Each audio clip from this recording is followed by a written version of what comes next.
Question number 11 देखिएगा एक बार, which of the following is not an example of extrinsic motivation, यानी कौन सा एक उदाहरण नहीं है बाह्य अभिप्रेरणा का। दो प्रकार की मोटिवेशन है, एक एक्सटर्नल जिसको एक्सट्रिंसिक कहते हैं, एक है इंट्रिंसिक जिसको इंटरनल कहते हैं। कौन सी मोटिवेशन अच्छी होती है? इंटरनल मोटिवेशन अच्छी होती है, इंट्रिंसिक मोटिवेशन अच्छी होती है। रीजन क्या है उसका? रीजन सिंपल है कि जो चीज जिसका लोकस ऑफ कंट्रोल, जिसका सेंटर ऑफ कंट्रोल अंदर है, दैट मीन्स कोई चीज बाहर नहीं है, पैसा, पावर, नेम, फेम, मनी, ये सारी चीजें नहीं है उसको मोटिवेटेड रखने के लिए, तो वो लंबे समय तक खुशी से काम कर पाएगा। ठीक, इंटरनल मोटिवेशन में ये चीज होती है। लेकिन एक्सटर्नल मोटिवेशन यानी बाहर कोई रीजन है, चाहे वो सैलरी है, नाम है, अवार्ड है, ठीक है। अच्छा अच्छा अच्छा, आरजे स्टडी कह रहे हैं, मैम सुधीर सिंह पूछ रहे हैं आप आईएएस से शादी करेंगे क्या? अच्छा, मुझे लगा इससे शादी करेंगे क्या है, मतलब शर्म नहीं आती है? ऐसा कोई टैग मैं लेके चल रही हूँ, बता चुकी हूँ पहले, कोई टैग नहीं है ऐसा। देखो, विच ऑफ द फॉलोइंग, मैं सब बता दें आपको एक ही दिन में है। Which of the following is not an example of extrinsic motivation, यानी कौन सा एक उदाहरण नहीं है बाह्य अभिप्रेरणा का। अवॉइडेंस ऑफ पनिशमेंट, यानी पनिशमेंट से बचना, ये तो बाहरी उदाहरण ही है भाई। अगर आपको इसलिए फेल नहीं होना क्योंकि घर पे डंडे पड़ेंगे, दैट मीन्स आप एक्सटर्नली मोटिवेटेड हैं पढ़ने के लिए। फिर है इंटरेस्ट, यानी अगर आपका इंटरेस्ट है किसी चीज में, तो ये एक्सट्रिंसिक तो हुई नहीं, ये तो इंट्रिंसिक है, आंतरिक अभिप्रेरणा है। क्या है? आंतरिक अभिप्रेरणा है, इंटरनल है। रिवॉर्ड्स भी बाहरी होते हैं। फियर ऑफ फेलियर भी बाहर है ना, नहीं तो सब पैदा हुए हैं, सबको मरना है, काय का फियर, ठीक है, कौन सा फेलियर, ठीक। हालांकि ये बहुत ही तुच्छ तरीका है चीजों को डिस्क्राइब करने का, बहुत ही सरफेस लेवल पे मैं ये बात कर रही हूँ, बट ये एक्सटर्नल है रीजन, ठीक है। क्या है ये? एक्सटर्नल रीजन है। ये भी एक्सटर्नल, ये भी एक्सटर्नल, ये भी एक्सटर्नल। खुद से कौन सा जुड़ा हुआ है? इंटरेस्ट, जरूरी थोड़ी किसी के पैसे से आएगा, ठीक। तो ये इंट्रिंसिक का उदाहरण है। Locus of control, centre of motivation क्या होगा इसमें? इंटरनल होगा, कि आपका किसी चीज में इंटरेस्ट है, आपको पैसे नहीं भी मिले तब भी आप करेंगे, है ना। आपको गाने में इंटरेस्ट है, जरूरी थोड़ी अब आपको कोई पैसे देगा तभी गाएंगे आप, ठीक। क्वेश्चन नंबर 12 देखिए, विच of the following emotion hinders students learning, यानी कौन सा एक इमोशन रुकावट बनता है बच्चे के अधिगम में। ईगरनेस, ग्रेटिट्यूड, क्यूरियोसिटी या होपलेसनेस, यानी उत्सुकता। अगर बच्चा उत्सुक है तो हिंडर थोड़ी करेगी ये चीज, रुकावट थोड़ी बनेगी, बाधक थोड़ी बनेगी। उत्सुकता तो बढ़ावा देगी, बाधक क्यों बनेगी? तो ये तो सही नहीं हो सकता। ग्रेटिट्यूड, अगर आप ग्रेटफुल हैं किसी चीज को लेकर के, लाइफ को लेकर के कृतज्ञता है आप में, आपने जहां से भी जो भी सीखा है आप उस चीज को लेकर ग्रेटफुल हैं, तो आप आगे अच्छा ही सीखेंगे। नेगेटिव इमोशन थोड़ी है ये। फिर आता है क्यूरियोसिटी। उत्सुकता तो बहुत बड़ा, मतलब कह सकते हैं कि ये तो मदर ऑफ लर्निंग कह लीजिए, या इंटरेस्ट जो है बहुत बड़ी चीज है, लर्निंग में आपको हेल्प करेगी क्यूरियोसिटी, कि आप उत्सुक हैं कुछ जानने के, जिज्ञासा है आप में। Hopelessness is a negative emotion. निराश अगर आप हैं तो ये बाधा बनेगा, ये हिंडर करेगा लर्निंग को। जो इंसान होपलेस है उसको जितना आता है उतना भी वो यूटिलाइज नहीं कर पाता, ठीक है। कि आपको उम्मीद ही खत्म हो गई है, आपकी निराश हैं आप, तो नहीं अच्छा महसूस करेंगे तो लर्निंग भी नहीं होगी, ठीक। तो D option is the right answer. Question number देखिए 13। क्वेश्चन नंबर 13 है, during the classroom discussion on concept of water, यानी पढ़ लो पहले इसको, जवाब दो खुद से, फिर मैं डिस्कस करूंगी। इतने में पीऊंगी पानी आराम से। Why you are so cute, अरे बचपन से ही मजाक कर रही हूँ यार, अब आप लोग मजे लोगे तो मैं नहीं ले सकती क्या? देखो एक बार, बताओ एक बार।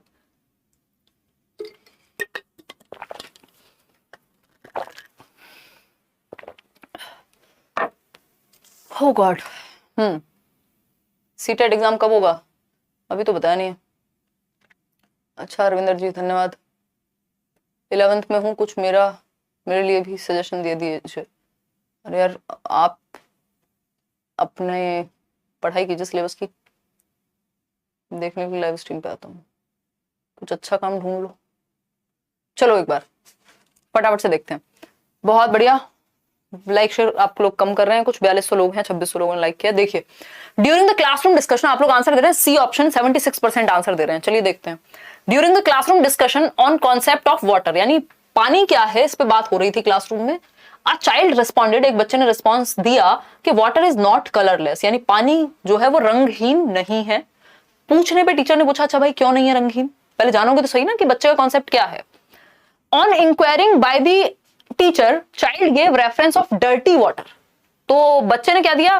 रेफरेंस दिया कि मैंने तो काला पानी देखा था, गंदा पानी वहां नदी में, तो इसलिए वाटर कलरलेस कहां हुआ, उसका तो कलर है ना। या किसी ने पिंक देखा होगा, वो कहेगा कि पानी तो जो है पिंक होता है भाई, कलरलेस कहां होता है।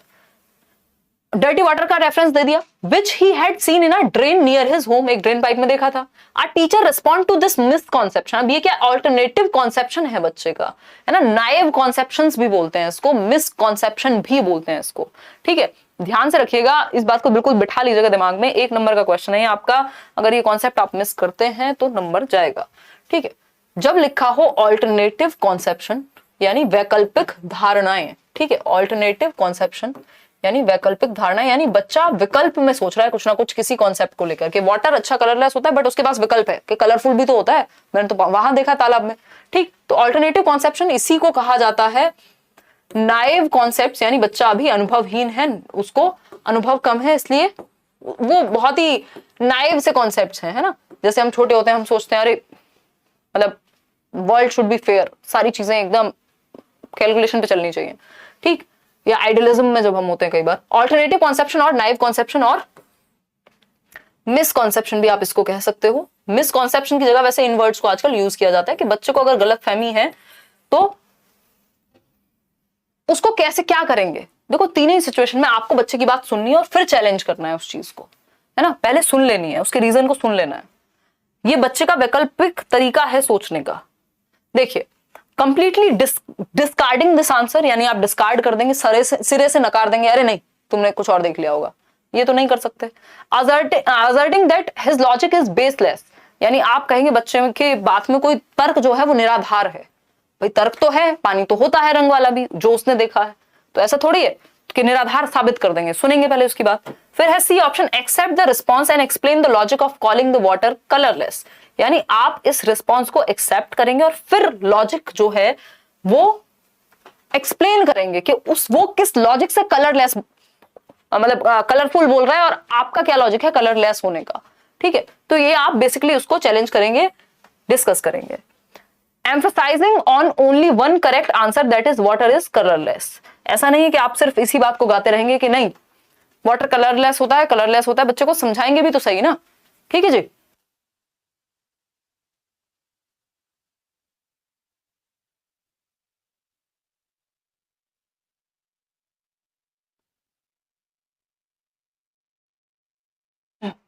तो सी ऑप्शन उसका सही आंसर है। आगे बढ़ते हैं क्वेश्चन नंबर 14 पे। सोशियो कंस्ट्रक्टिविस्ट अप्रोच यानी सामाजिक रचनावादी परिप्रेक्ष्य to learning emphasises on importance of, यानी जो सोशियो कंस्ट्रक्टिविस्ट मतलब जो समाज के साथ ज्ञान की रचना करने पे महत्व देता हो, जो ग्रुप में सीखने को महत्व देता हो। याद आया कोई व्यक्ति? वाइगॉस्की की याद कीजिए, है ना, वाइगॉस्की को याद कीजिए। वाइगॉस्की क्या है? सोशल कंस्ट्रक्टिविस्ट हैं। वो कहते हैं समाज में या लोगों में आप अच्छा सीखते हैं, ग्रुप्स में आप अच्छा सीखते हैं। SCL याद कीजिए। SCL बोले तो सोसाइटी, कल्चर, लैंग्वेज, समाज, संस्कृति और भाषा, ये 3 चीजें महत्वपूर्ण बताई हैं उन्होंने सीखने को लेकर के, ठीक है। तो सोशियो कंस्ट्रक्टिविस्ट अप्रोच क्या है? अब देखो समाज, संस्कृति, भाषा, भाई कल्चरल कॉन्टेक्स्ट में संस्कृति से जोड़ के, समाज से जोड़ करके सीखने को महत्वपूर्ण मानेगा। Reward and punishment, standardise assessment, expository teaching कि भर दो आप दिमाग में बच्चे के, ये सब चीजें सही नहीं है। कल्चर से जोड़ के, समाज से जोड़ के, ग्रुप्स में सिखाना, इसी के अराउंड आंसर होगा। आप लोग सही दे भी रहे हैं, 87% लोग। आगे बढ़ते हैं, सी सही था इस क्वेश्चन नंबर 14 का ऑप्शन। फिर है क्वेश्चन नंबर 15 पढ़ेंगे। Learning is most effective and meaningful when, यानी जो अधिगम है वो सबसे ज्यादा अर्थपूर्ण और प्रभावशाली होता है कब, यानी कब जो लर्निंग है वो कब सबसे बेस्ट होगी या सबसे बेहतर कब सिखाया जा सकता है। तो पहला ऑप्शन है इट अकर्स इन कॉन्टेक्चुअलाइज्ड मैनर, यानी जब कॉन्टेक्स्ट में, संदर्भ में जोड़ दिया जाए। जैसे मैं बात कर रही हूँ नॉन एग्जाम्पलर्स की, तो मैंने आपको 4 चीजें बताई साथ में, मतलब कॉन्टेक्स्ट समझाया उस चीज का, तो बिल्कुल अच्छी बात है, लर्निंग अच्छे से हो पाएगी। लर्नर्स आर परफॉर्मेंस ओरिएंटेड, अगर आप परफॉर्मेंस ओरिएंटेड है दैट मींस आपका ध्यान सिर्फ मार्क्स पे होगा, तो ये तो बेस्ट तरीका नहीं हुआ। Learners are motivated by intrinsic factors, तो ये बात भी ठीक है, इंट्रिंसिक फैक्टर्स से मोटिवेटेड है। Information is presented in disconnected chunks, ये प्रॉब्लम है कि आप इंफॉर्मेशन को डिस्कनेक्टेड चंक्स में क्या करें, पेश करें, ठीक है। लर्निंग मीनिंगफुल कब होगी, मोस्ट इफेक्टिव कब होगी? जब ये कॉन्टेक्चुअलाइज्ड मैनर में होगी, जब ये संदर्भित रूप में होगी। देखो मान लीजिए मैं आंतरिक रूप से अभिप्रेरित हूं, ठीक है, मैं आंतरिक रूप से अभिप्रेरित हूं, लेकिन अगर कोई डिस्कनेक्टेड वे में मुझे समझाएगा तो समझ नहीं आएगा, चाहे मैं अंदर से मोटिवेटेड हूं कि नहीं हूं, क्या फर्क पड़ता है, ठीक है। तो ये आंसर हो सकता था, बट इससे बेटर आंसर ए ऑप्शन हमारे पास अवेलेबल है, ठीक है। अंदर से मोटिवेशन से होगा क्या, अगर आप डिस्कनेक्टेड पढ़ा रहे हैं, अगर आप संदर्भ से या लाइफ से जोड़ ही नहीं रहे हैं। मीनिंगफुल कब होती है लर्निंग, जब लाइफ से जोड़ दी जाए। क्वेश्चन नंबर 16 देखिएगा एक बार। क्वेश्चन नंबर 16 है, अकॉर्डिंग टू जीन प्याजे के अनुसार, प्याजे वाइगॉस्की कोहलबर्ग पे एक 1.5 घंटे की वीडियो है या पता नहीं 4 घंटे की, मेरे को एग्जैक्टली याद नहीं है, बट हाँ कई मिलियन लोग उसको देख चुके हैं। वो थियरीज तीनों आप एक वीडियो में जाकर के देख सकते हैं। अकॉर्डिंग टू जीन प्याजे an ongoing process which refines and transforms, यानी जीन प्याजे के अनुसार एक ऑनगोइंग प्रोसेस यानी जो चलती रहती है प्रक्रिया, किसके लिए, जब जरूरत पड़े रिफाइन करने के लिए, जब जरूरत पड़े ट्रांसफॉर्म करने के लिए, किनको, मेंटल स्ट्रक्चर्स को, तो इज कॉल्ड। अब कई लोगों ने ये पढ़ के दिमाग में सोच लिया होगा स्कीमा की बात हो रही है, बट ऑप्शन में ही नहीं है ना, हमें तो उत्तर ऑप्शन के अनुसार देना होता है। ठीक है,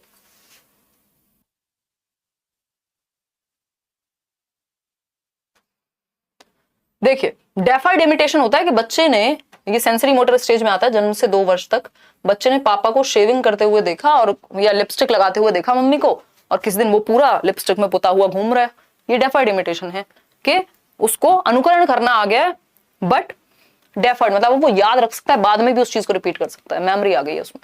ऑब्जेक्ट परमानेंस है कि चीज सामने है या नहीं है लेकिन दिमाग में परमानेंट है। ये भी जन्म से 2 वर्ष में ही आ जाता है सेंसरी मोटर में।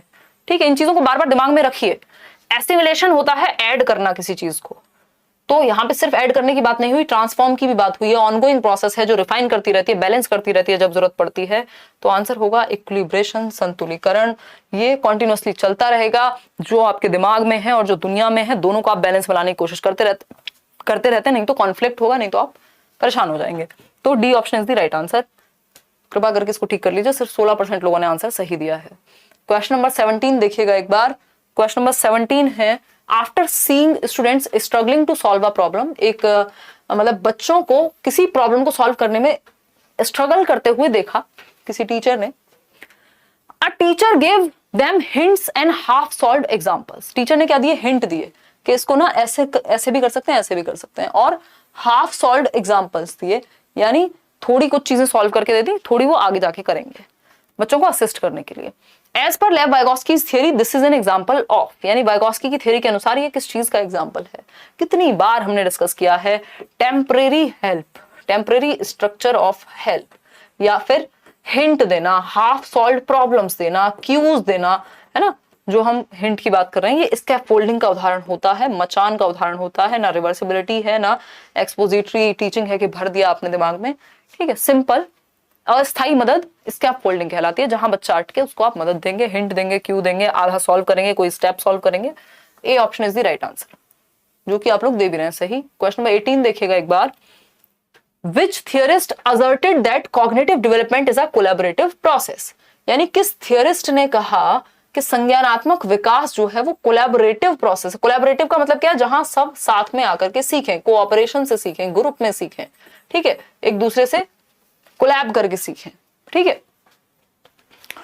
तो किस थियरिस्ट ने कहा कि कॉग्निटिव डेवलपमेंट मतलब आपकी मानसिक क्षमताओं का विकास। मानसिक क्षमताएं कौन सी है हमारी, सोचना यानी थिंकिंग, समझना अंडरस्टैंडिंग, प्रॉब्लम सॉल्विंग यानी समस्या समाधान, इमेजिनेशन यानी कल्पना करना, डिसीजन मेकिंग यानी निर्णय लेना।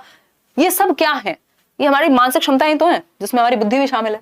तो इनको बेहतर किया जा सकता है कोलैबोरेटिव प्रोसेस में, यानी ग्रुप में सीख करके। ये एक ही व्यक्ति कहेंगे, लेव वाइगॉस्की, है ना। यही समाज, संस्कृति और भाषा की बात कर रहे हैं। आगे बढ़ेंगे, नेक्स्ट क्वेश्चन देखिएगा एक बार। Question number 19, one of the chief criticisms of Lawrence Kohlberg theory is that, Lawrence Kohlberg ने कौन सी थियरी दी है, मॉरल डेवलपमेंट की थियरी दी है उन्होंने।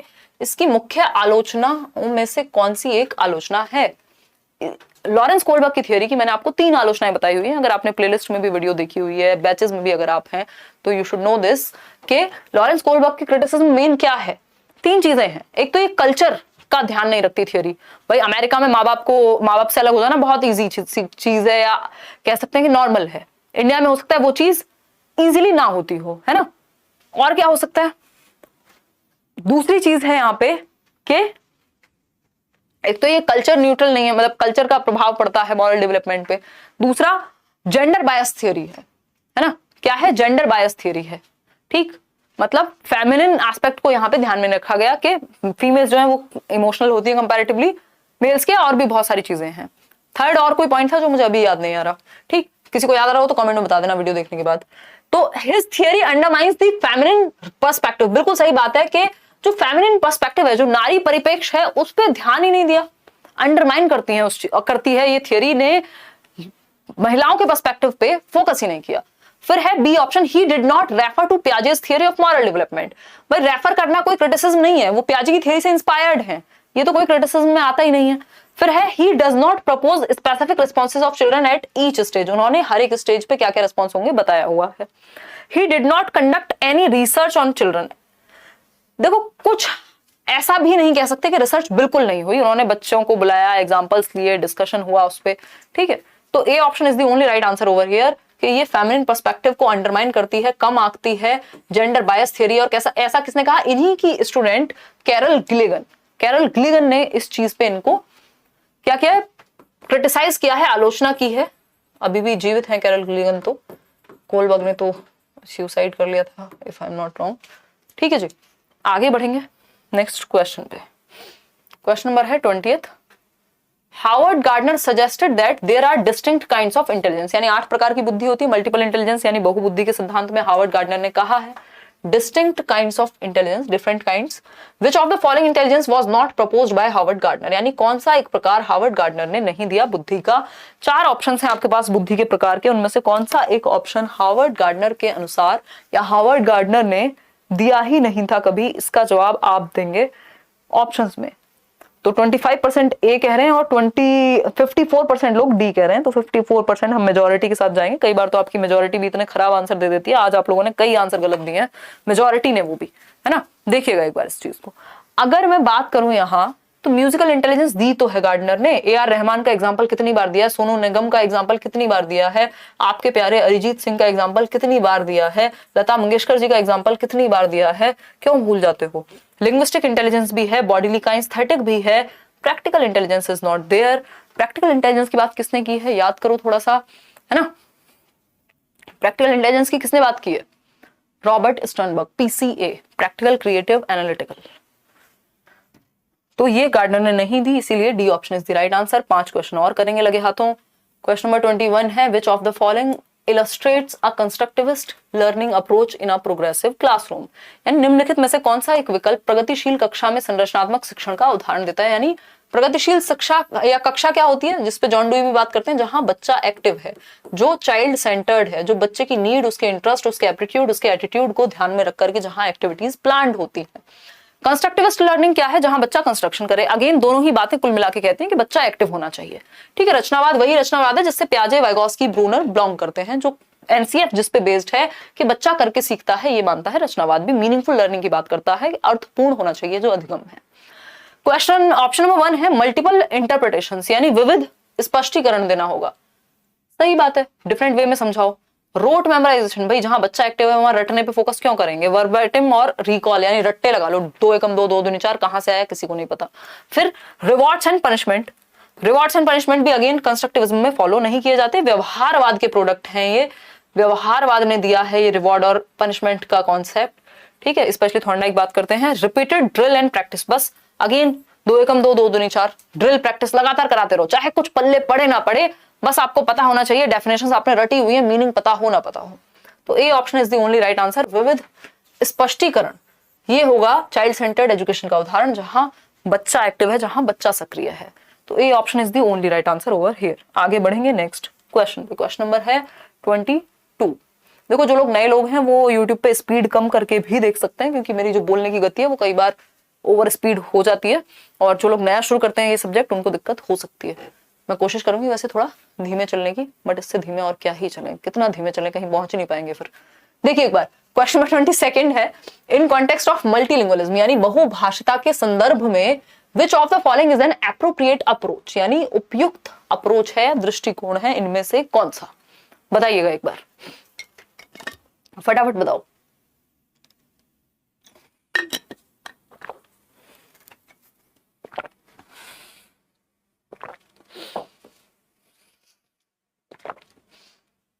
सी ऑप्शन कह रहे हैं 61% लोग। Student should be penalised for using their mother tongue, भाई बच्चों को उसकी मातृभाषा यूज करने पे कौन धमका देगा, बिल्कुल नहीं कर सकते, ये आप दंड दे ही नहीं सकते। The school should admit only those students whose mother tongue is same as the language of instruction, यानी मान लीजिए स्कूल में अगर इंग्लिश बोली जाती है, इंग्लिश में पढ़ाया जाता है, तो सिर्फ उन बच्चों को एडमिशन देंगे जिनको इंग्लिश बोलनी आती हो या जिनकी फैमिलीज में इंग्लिश बोली जाती हो। डजंट मेक सेंस, कोई सेंस नहीं है इस बात का। जो आपका 3 लैंग्वेज फॉर्मूला है, त्रिभाषा सूत्र, जिसकी बात कोठारी आयोग करता है, आज तक हम उसको फॉलो कर रहे हैं, वहां सिंपल बात हुई है, बच्चे की मदर टंग में, मातृभाषा में एटलीस्ट प्राइमरी एजुकेशन आप उसको देंगे। अब बात आती है the teacher should respect and create a classroom environment which supports inclusion of all students. ये बात हमें थोड़ी सी सही लग रही है कि मल्टीलिंगुअलिज्म यानी बहुभाषिता, जहां कई प्रकार की भाषाएं, बहुभाषाएं हों। एक बच्चा है जो पंजाबी बोलता है, दूसरा है मलयालम बोलता है, गुजराती बोलता है, हिंदी बोलता है, पंजाबी बोलता है, सबको, भोजपुरी बोलता है, सबको बिठाया जाएगा, क्योंकि मल्टीलिंगुअलिज्म का मतलब ये है मल्टीपल भाषाएं, मल्टीपल लैंग्वेजेस। तो ऐसा एनवायरनमेंट आप क्रिएट करेंगे जहां हर बच्चे की मातृभाषा को रिस्पेक्ट दी जाती हो। फिर है D option, the teacher should ignore children who use their mother tongue in the class, यानी टीचर को उन बच्चों को इग्नोर करना चाहिए जो अपनी मातृभाषा का प्रयोग करते हैं क्लासरूम में। भाई बच्चा मातृभाषा का प्रयोग नहीं करेगा, किसका करेगा? भाई उसको तो मातृभाषा ही आती है अपने आप को एक्सप्रेस करने के लिए। तो C option is the right answer, कि आपको सभी का सम्मान करना है, सभी भाषाओं का। मल्टीलिंगुअलिज्म का यही मतलब है कि मल्टीलिंगुअलिज्म क्या है? एक रिसोर्स है, ठीक है। ये बात आप याद भी रख सकते हैं। जो बहुभाषिता है यानी बच्चे क्लास में मल्टीपल लैंग्वेजेस बोलते हैं, this should be considered as a resource. तो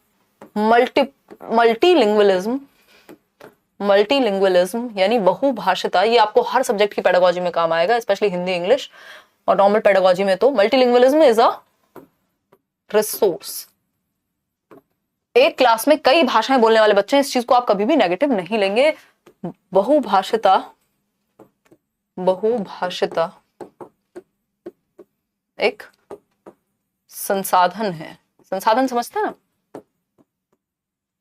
जैसे आपका फोन अभी के लिए संसाधन बना होगा सीखने का, ठीक है, यानी एक सोर्स है, एक रिसोर्स है जो पॉजिटिवली यूज होनी चाहिए। यानी एक क्लास में कई सारी भाषाएं बोलने वाले बच्चे क्या हैं, वो हिंडरेंस नहीं है ना, हिंडर नहीं करेंगे, रुकावट नहीं बननी चाहिए बहुभाषिता, ठीक है, not a hindrance but a resource. तो ये रुकावट नहीं है बहुभाषिता। बहुभाषिता क्या है? संसाधन है। टीचर को इसको संसाधन के रूप में यूज करना है। आगे बढ़ेंगे नेक्स्ट क्वेश्चन की तरफ। हाँ, नेक्स्ट ये क्वेश्चन नंबर 23 देखिए, children who often see their parents cross normative gender lines such as mothers repairing the appliances and fathers taking care of the baby are dash, यानी वही बच्चे जो कि अक्सर अपने अभिभावकों को मानकीय जेंडर रेखाओं को पार करते हुए देखते हैं। दैट मीन्स जो समाज में जेंडर रेखाएं बनी हुई हैं, जो स्टीरियोटाइप्स बने हुए हैं कि अच्छा बच्चा हुआ है, मतलब किसी का जन्म हुआ है बच्चे का, तो उसकी माँ ही उसका ध्यान रखेंगी, पिताजी का तो पता ही नहीं, वो तो कहीं भी उड़े फिर रहे हैं, है ना, और मम्मी ध्यान रखती हैं एटलीस्ट कुछ सालों तक, तो शुरुआत में। तो वो बच्चे जिन्होंने देखा है कि उनके घर में उनके पापा खाना बना लेते हैं, उनकी मम्मी घर के मान लो कोई कुछ सामान खराब हो रहा है वो ठीक कर देती है पेचकस ला करके, ठीक है। तो वो बच्चे जो ये देख रहे हैं कि पापा भी खाना बना सकते हैं, मम्मी भी बाहर जा सकते हैं बाइक चला के, कोई दिक्कत नहीं है, तो उनके दिमाग में स्टीरियोटाइप्स हट जाएंगे, ऑब्वियस है, ठीक है। जिन बच्चों ने पापा को बच्चे की केयर करते हुए देखा है और मम्मी को घर के बाकी काम करते हुए देखा है, सामान रिपेयर करते हुए देखा है, रिमोट खराब हो गया मम्मी खोल के लगी पड़ी है, अब ऐसे बच्चों के दिमाग में ऐसा थोड़ी आएगा कि ये काम सिर्फ लड़कियों का है और ये लड़कों का है। उनके दिमाग में तो सारी चीजें नॉर्मल हो गई। तो less likely to adhere to gender stereotypes, ऐसे बच्चों में कम संभावना होगी कि वो लिंग रूढ़िवादिताओं का अनुसरण करेंगे, पालन करेंगे, कि तुम लड़की हो तुम खाना बनाओगी हम टीवी देखेंगे। ये नहीं होगा इस तरह के बच्चों में, या कम संभावना हो जाएगी। क्यों? क्योंकि उन्होंने अपने घर में एग्जाम्पल देखा है ना, कि मान लीजिए हमारी मम्मी काम पे जाती थी तो my father used to help, तो ठीक है, ये नॉर्मल चीज है, दोनों हेल्प कर सकते हैं। अब जिसने बिल्कुल ही नहीं देखा, हो सकता है उसके लिए थोड़ी सी दिक्कत रहे या संभावना बढ़ जाए जेंडर स्टीरियोटिपिकल होने की, ठीक। More likely to practise gender segregation, तो इसमें सिर्फ लड़कों का ही योगदान नहीं है, ये एज अ सोसाइटी हमारा योगदान है स्टीरियोटाइप्स को बढ़ावा देने में, ठीक। More likely to practise gender segregation, ऐसा नहीं है कि अलग थलग हो जाएंगे, जेंडर प्रैक्टिस स्टीरियोटाइप नहीं। Less likely to break gender norms, नहीं, अपने आप ब्रेक हो जाएंगी जब वो चैलेंजिंग रोल्स में देख रहे हैं। सिर्फ 55% अभी तक सही उत्तर दे पा रहे हो उस बात का। क्वेश्चन नंबर 24 देखो, स्टीरियोटाइप क्या है? स्टीरियोटाइप वो धारणाएं हैं जो पहले से चली आ रही हैं समाज में, ठीक, कि लड़के रोते नहीं है, लड़कियां बाहर काम नहीं करेंगी, ये सब स्टीरियोटाइप्स हैं। क्वेश्चन नंबर 24 देखिए, the purpose of assessment according to national education policy यानी एनईपी 2020 के अनुसार बच्चे के आकलन का जो पर्पस है, जो उद्देश्य है, फर्स्ट ऑप्शन है to generate stress and induce fear amongst students to ensure learning levels, कि बच्चे में भय पैदा करना है कि कितना सीखा है, कितने नंबर लाओगे, इस चीज का डर पैदा करना है, एनईपी ये कहती है। या फिर B option to revise teaching learning processes, यानी जो टीचिंग लर्निंग प्रोसेस है उसमें कुछ परिवर्तन लाना, उन मेथड्स में, उन तरीकों में, हाँ हो सकता है। To optimise learning and development, यानी अधिगम और विकास को और बेहतर बनाना, ऑप्टिमाइज करना, अनुकूलित करना। To support students inside and outside the classroom, यानी बच्चों को सपोर्ट करना, चाहे वो क्लास के अंदर हो चाहे क्लास के बाहर हो। तो असेसमेंट ऐसा ही होना चाहिए जिससे बच्चों को सपोर्ट मिले, जहां कमी है वो दूर हो। टीचिंग लर्निंग प्रोसेस में अगर कुछ अच्छा हो सकता है, मेथड्स अच्छे आ सकते हैं, तरीके अच्छे हो सकते हैं, तो वो करें। लर्निंग के लिए बेस्ट कॉन्ड्यूसिव एनवायरमेंट मिले। तीनों बातें सही है, गड़बड़ कहाँ है? फर्स्ट ऑप्शन में। तो 76% लोग आंसर दे रहे हैं डी ऑप्शन, सेकंड, थर्ड और फोर्थ, जो कि सही भी है। फर्स्ट वाला गलत है, क्योंकि दुनिया के किसी आकलन का, किसी टेस्ट लेने का, किसी इवैल्यूएशन का उद्देश्य ये नहीं होना चाहिए कि बच्चे में डर पैदा हो जाए एग्जाम्स को लेकर के, ठीक है। वो इनडायरेक्टली हो जाता है बट होना नहीं चाहिए। तो D option is the right answer. Last question है आज के लिए। Dynamic assessment helps to understand, यानी गत्यात्मक मूल्यांकन क्या समझने में मदद करता है? गत्यात्मक आकलन होता क्या है? यानी आप डिफरेंट तरीके से डिफरेंट टाइम पे बच्चे को असेस कर रहे हैं, उसके अंदर डर नहीं पैदा कर रहे हैं, टेस्ट को लेके, असेसमेंट को लेके, इवैल्यूएशन को लेकर के, ठीक है जी। तो पहला ऑप्शन है the intelligence quotient of a child, यानी जो आईक्यू है बच्चे का, उसको समझने में हेल्प करेगा डायनेमिक असेसमेंट, इसलिए थोड़ी होता है। Relative rank of the student in comparison to her peers, comparison में मदद करेगा, ये भी उद्देश्य सही नहीं है। The specific learning needs of a child, हाँ बच्चे की व्यक्तिगत रूप से क्या नीड्स है इसको समझने में हेल्प करेगा डायनेमिक असेसमेंट, क्योंकि ये अलग अलग बच्चों के लिए अलग अलग तरीके से आकलन होगा उनका। कोई बच्चा है जिसको आपको पता है कि वो बोल के अच्छा समझा सकता है, तो उससे ओरल टेस्ट ले लो बजाय कि लिखवाने के, ठीक है। तो स्पेसिफिक लर्निंग नीड को केटर करेगा। डायनेमिक का मतलब क्या? जो फ्लेक्सिबल हो, जो चेंजेबल हो बच्चे की नीड के अनुसार। तो C option is the right answer. If child is fit to study in a regular school और नॉट, ऐसा कुछ नहीं है, सारे बच्चे, सब तरह के बच्चे, all children can learn in regular schools only, या इंक्लूसिव स्कूल्स जिसको हम कहते हैं, रेगुलर का मतलब। C option is the right answer. Out of 20